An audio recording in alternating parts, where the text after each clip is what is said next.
వి gold trusted gold buyers తాకట్టులో ఉన్న బంగారాన్ని విడిపించి ఈ రోజు ఉన్న మార్కెట్ ధరకే కొనబడును. మరిన్ని వివరాలకు సంప్రదించండి 7771077720.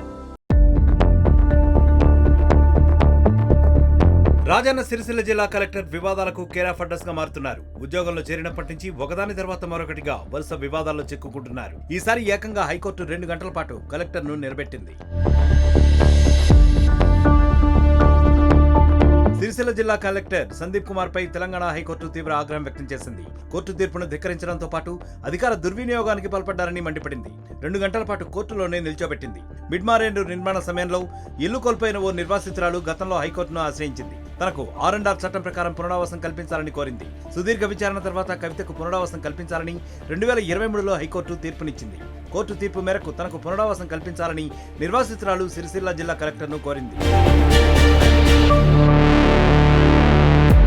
అయితే కోర్టును తప్పుదోవ పట్టించి చట్ట వ్యతిరేకంగా ఆర్డర్ తీసుకొచ్చారన్న అభియోగంతో నిర్వాసితురాలిపై క్రిమినల్ కేసు నమోదు చేయించారు కలెక్టర్. దీంతో నిర్వాసితురాలు మళ్లీ కోర్టును ఆశ్రయించింది. విచారణ చేపట్టిన న్యాయస్థానం కలెక్టర్ సందీప్ కుమార్ పై మండిపడింది.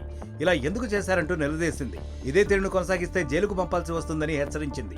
అయితే ఆదేశాలు జారీ చేసే సమయానికి కోర్టు సమయం ముగిసిపోవడంతో న్యాయమూర్తి బెంచ్ దిగి వెళ్లిపోయారు. ఆ సమయంలోనే కోర్టు అధికారులు కలెక్టర్ను కోర్టులోనే ఉండాలని చెప్పారు.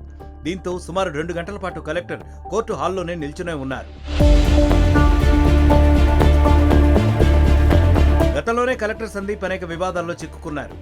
సిరిసిల్లాలోని ఓ బార్ను సీజ్ చేయడంతో పాటు టీ స్టాల్ను తీసేశారు. కేటీఆర్ పేరుతో ఏర్పాటు చేసిన టీ స్టాల్ను ట్రేడ్ లైసెన్స్ లేదని దాన్ని సీజ్ చేశారని ప్రచారం జరిగింది. అయితే ప్రభుత్వంలో కీలకంగా ఉన్న కలెక్టర్ వరుసగా ఒక్కొక్క వివాదంలో ఇరుక్కోవడం ప్రస్తుతం చర్చనీయాంశంగా మారింది. మరిన్ని వీడియోస్ కోసం ఛానల్ ని సబ్స్క్రైబ్ చేయండి. లేటెస్ట్ అప్డేట్స్ కోసం వాట్సాప్ ఛానల్ ని ఫాలో అవ్వండి. ఆ లింక్ డిస్క్రిప్షన్ లో ఉంది.